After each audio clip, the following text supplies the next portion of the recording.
buenos días, bienvenidos a Don't Talk Geek. En esta serie de anatomía de cabeza y cuello, este video tratará exclusivamente sobre los pares craneales. Va a contener información nueva, pero también será excelente un repaso para los diversos músculos que hemos mencionado hasta ahora. Quiero empezar con una breve explicación o resumen del sistema nervioso, porque es un tema un poco complejo y voy a intentar simplificarlo. Así que ya sabemos que el sistema nervioso se puede dividir en dos grandes componentes, que es el sistema nervioso central y el sistema nervioso periférico. El sistema nervioso central está compuesto por dos partes, que viene siendo el encéfalo y la médula espinal. El encéfalo recibe y procesa la información sensorial, inicia las respuestas, almacena recuerdos y genera pensamientos y emociones. Por su parte, la médula espinal conduce señales desde y hacia el encéfalo. Es básicamente la autopista de señalización neuronal. También controla algunos reflejos. Esto nos va a dejar completamente con el sistema periférico, que es básicamente todo lo demás. Dentro del sistema nervioso periférico hay dos direcciones de tráfico. La vía aferente, que es la sensorial, este va a acercar la información hacia el cerebro. Y una buena mnemotecnia sería aferente a acerca. Y la vía eferente, que es la motora, este expulsa los comandos desde el cerebro. Entonces, A, eferente, expulsa. Aferente, acerca. Esta distinción es totalmente clave para entender su función. Vamos a dividirlo en somática general, especial, visceral general y visceral especial. La sensibilidad somática general incluye sensaciones como el tacto, el dolor, la presión, la vibración, la temperatura y la propiocepción. La sensibilidad somática incluye la visión, la audición y el equilibrio. La sensibilidad visceral general se refiere a sensaciones como el estiramiento, el dolor, la temperatura e irritación de las vísceras, incluyendo también la sensación de hambre. Ojo con esto. Y la sensibilidad visceral especial corresponde al gusto y al olfato. Ahora veremos la división motora, por la cual el sistema nervioso central envía información a los músculos y las glándulas. También se conoce como la división eferente, o sea, desde el sistema nervioso central.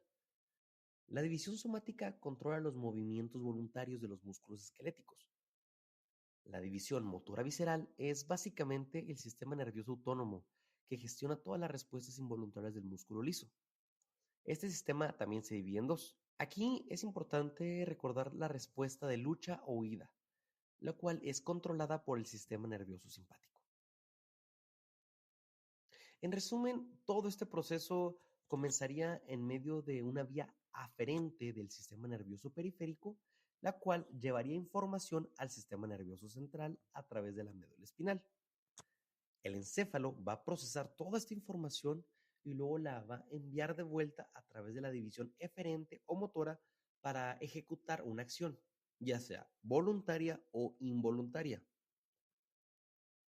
Sé que lo resumí muchísimo, pero en estos pocos minutos hicimos un desglose del sistema nervioso. Ahora vamos a repasar cada uno de los pares craneales, que sé que fue por lo que vinieron a este video. Esta mnemotecnia me gusta muchísimo. Ya sabemos que tenemos 12 pares craneales. Va a comenzar desde el olfatorio y va a terminar en hasta el hipogloso. Vamos a dividirlos porque unos pares craneales su función es sensitiva, otros es motora y en otros es completamente mixta. Vamos a repasar esta mnemotecnia que viene siendo: oh, mamá, papá, tengo minifalda, ahora glúteos van a estar helados. El número 1 sería olfatorio, óptico, motor ocular común, patético, trigémino, motor ocular externo, facial, auditivo, glosofaringeo, vago, accesorio e hipogloso. Serán en ese orden. Si te aprendes esta mnemotecnia te va a ser bien sencillo memorizarlos, dado que es una mnemotecnia bastante divertida. En este dibujo, si es que nos estás viendo en YouTube o en el live, en este dibujo me gusta mucho porque podemos ver de una forma totalmente gráfica en dónde o cómo funcionan los pares craneales. Podemos ver por aquí el olfatorio, que viene siendo esta nariz de este monito, el trigémino, que cubre básicamente toda la cara, y el nervio facial también, que ese se encarga de los músculos faciales. Vemos aquí en la orillita, el vago. Entonces me parece bastante importante que trates de memorizarlo. Por último, es importante recordar que en los exámenes nos van a preguntar cuáles son únicamente sensoriales, cuáles de todos los pares craneales son únicamente motores y cuáles tienen una función mixta. Bueno, los únicamente sensoriales es el número 1, el olfatorio, el número 2, el óptico y el número 8, el vestíbulo coclear. Los estrictamente motores es el número 3, oculomotor, el número 4, troclear y el número 6, abducens, el número 11, accesorio y por último el número 12, hipogloso. Ahora tenemos 4 fuera, que son de función mixta. Es el 5, el trigémino, el 7, el facial, el 9, glosofaringio y por último el 10, el bajo. Una mnemotecnia igual de divertida para aprenderlo es: soñé sobre mi moto, blanca más bien sobre mi barco, me mojé. Si te fijas, cada una de estas palabras empieza con una de las 3 letras, S, M o B. Las S van a ser las sensoriales. Como ya dijimos, es el olfatorio, el óptico y el vestíbulo coclear. Entonces, si vemos en esta lista, cada una tiene un número. 1, 2 y 8 empiezan con S, por lo cual ya sabemos que son sensoriales.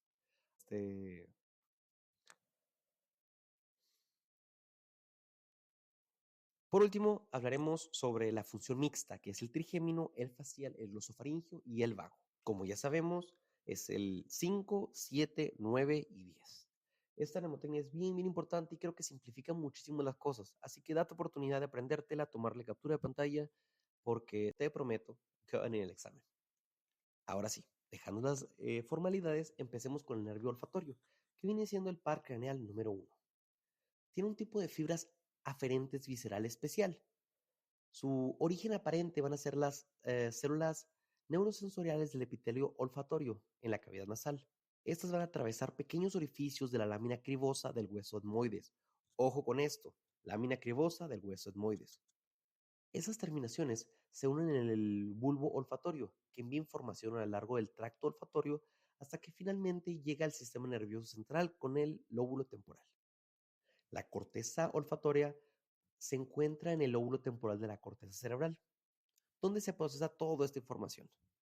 En caso de que tuviéramos algún tipo de lesión, vamos a tener anosmia, que viene siendo la pérdida del olfato, aunque también puede ser un signo de tumores en el lóbulo frontal. Una forma de recordarlo es una nariz para oler. El nervio óptico o segundo par craneal transporta los impulsos visuales desde la retina hasta el cerebro. A diferencia de los otros nervios craneales que se originan en el tronco encefálico, el nervio óptico se origina en la retina. Es el único desde esta ruta alberga los fotorreceptores. La información viaja a través del nervio óptico y luego ocurre un cruce llamado quiasma. La vía continúa con el tracto óptico y estos tractos finalmente llegan al cuerpo geniculado lateral. Es una estación de revelo en el tálamo que transmite la información a la corteza visual primaria, ubicada en el lóbulo occipital, donde todo esto se procesa. Te preguntarás, ¿qué hace el quiasma óptico? Bueno, este cruce asegura de que lo que ves en tu campo visual, ya sea derecho, sea procesado por el lado izquierdo del cerebro, y lo que ves en tu campo visual izquierdo sea procesado por el lado derecho.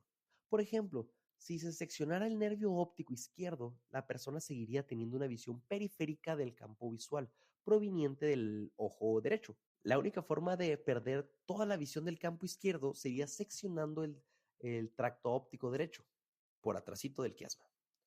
Un dato que suele aparecer en los exámenes es que las mujeres son mejores para igualar colores en resinas compuestas y en coronas debido a que tienen mayor cantidad de conos en la retina, que son las células responsables de la sensibilidad del color. Su foramen de salida es el conducto óptico, que se localiza en el ala menor del esfenoides. El nervio oculomotor. Su función principal es la de la mayoría de los músculos extrínsecos del ojo, como es el recto superior, el recto inferior, el recto medial y el oblicuo inferior. También podemos incluir el elevador del párpado superior, su construcción de la pupila y acomodación del cristalino, que es el parasimpático. Su foramen de salida es la fisura orbitaria superior. En caso de que llegáramos a tener algún tipo de lesión, podemos pensar en un párpado caído, en una diplopia o un ojo desviado hacia afuera y abajo, que viene siendo un estrabismo lateral.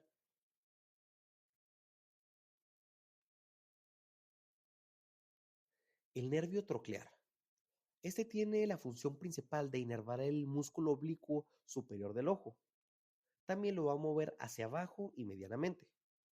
Su origen aparente es el mesencéfalo y es el único nervio que emerge dorsalmente. Si tuviéramos algún tipo de lesión, vamos a tener una diplopia vertical, especialmente hacia mirar hacia abajo. El paciente en estos casos inclina la cabeza hacia el lado sano para compensar. Tenemos el nervio que más nos importa, que es el nervio trigémino. Este va a estar dividido en tres principales secciones. Tiene un tipo de fibras aferente somática general y eferente visceral especial. Sus divisiones principales son el nervio oftálmico V1, el cual conduce la información sensitiva de la frente, cuero cabelludo, párpado superior y el dorso de la nariz. Algunas de sus ramas son el nervio frontal, que es en la frente, que se divide en el supraorbitario y en el supratroclear. El nervio lacrimal, recuerda, L y L, inerva la piel sobre el canto lateral. Y el nervio nasociliar inerva la nariz y el ojo. Ahora, el B2, que sale por el agujero redondo, es el nervio maxilar. Conduce información sensitiva del párpado inferior, mejilla, labio y dientes maxilares. Por último, hablaremos del nervio mandibular. El nervio auriculotemporal proporciona una sensibilidad en la articulación temporomandibular. El nervio bucal largo da una sensibilidad a la encía vestibular de los molares mandibulares. El nervio lingual es responsable de la sensibilidad de los dos tercios anteriores de la lengua, el suelo de la boca y la encía lingual. A él se une la cuerda del tímpano, del pad craneal número 7. Para el gusto de esta misma región, el nervio alveolar inferior es crucial, da la sensibilidad a los dientes mandibulares. Sus ramas son el nervio mentoniano, el cual sale por el foramen mentoniano e inerva la encía vestibular de los dientes anteriores, el labio inferior y el mentón. El nervio incisivo continúa dentro del canal mandibular para los dientes anteriores. La rama amiloidea se separa antes de que el nervio alveolar inferior entre al foramen mandibular y proporcione una inervación motora del músculo, lo cual va a explicar por qué en ocasiones el bloqueo del nervio alveolar inferior no es completamente efectivo y requiere una infiltración suplementaria por lingual para necesitar completamente esta rama. Hablaremos del nervio abducens. Es sencillo, lo único que hace es proporcionar inervación motora somática al músculo recto lateral. Esto básicamente va a mover el ojo lateralmente. Yo puse esta imagen de un alien o de un platillo volador porque me imagino que esos vuelan de forma horizontal. Entonces, el platillo volador vuela de forma horizontal y abduce una vaca o secuestra una vaca. Entonces, ya sabemos de que el nervio abducens abduce o mueve el ojo lateralmente. Hablaremos ahora del nervio facial. Este transporta la información sensorial del oído, la lengua y el paladar. Específicamente recoge sensibilidad somática del oído a través del nervio auricular posterior. Obtiene información sensorial visceral, o sea, del gusto de los dos tercios anteriores de la lengua, a través de la cuerda del tímpano y también del paladar. Proporciona inervación motora somática a los músculos de la expresión facial. Y la cuerda del tímpano también está involucrada en la inervación parasimpática de las glándulas salivales submandibular y sublingual. El nervio petroso mayor, otra rama del facial, proporciona la inervación parasimpática a las glándulas accesorias. Hablaremos un poco más de esto cuando veamos nuestro video de glándulas salivales. El tronco principal del nervio facial entra en la glándula parótida y se ramifica dentro de ella en 5 ramas principales. Una lesión clínica de este nervio podemos pensar en la parálisis de Bell, que viene siendo también la pérdida del gusto, el ojo seco y la boca seca.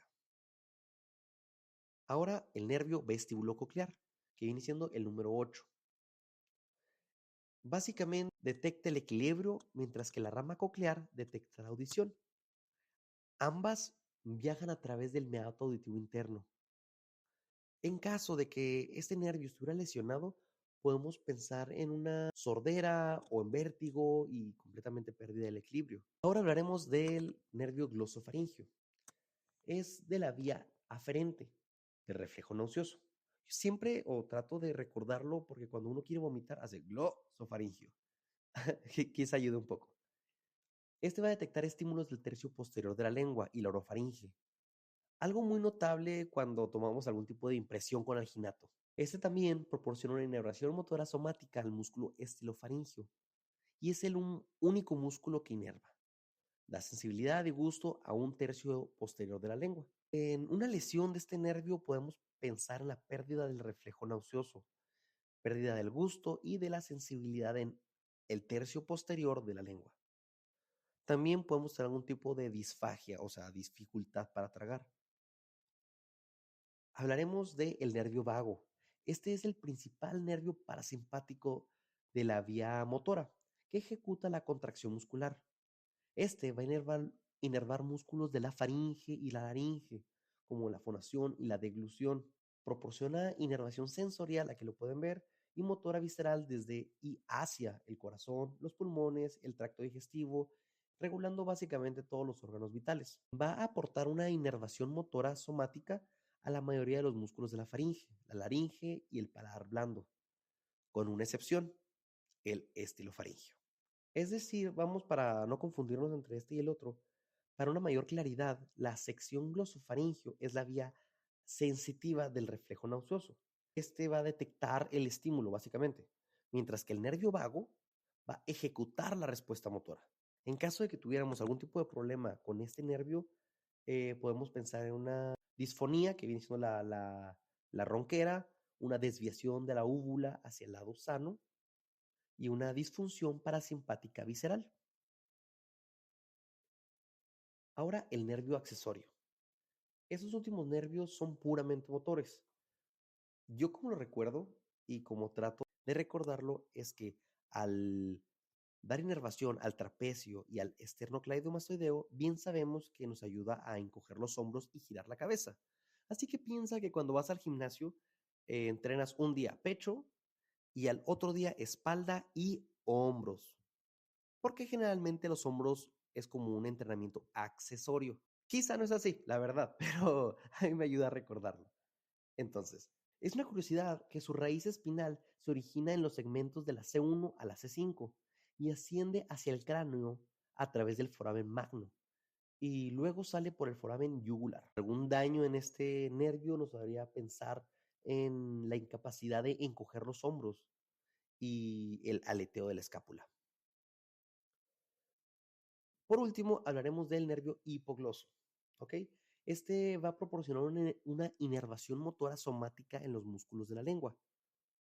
El genio-gloso, la mayor parte de la lengua, el iogloso y el estilogloso.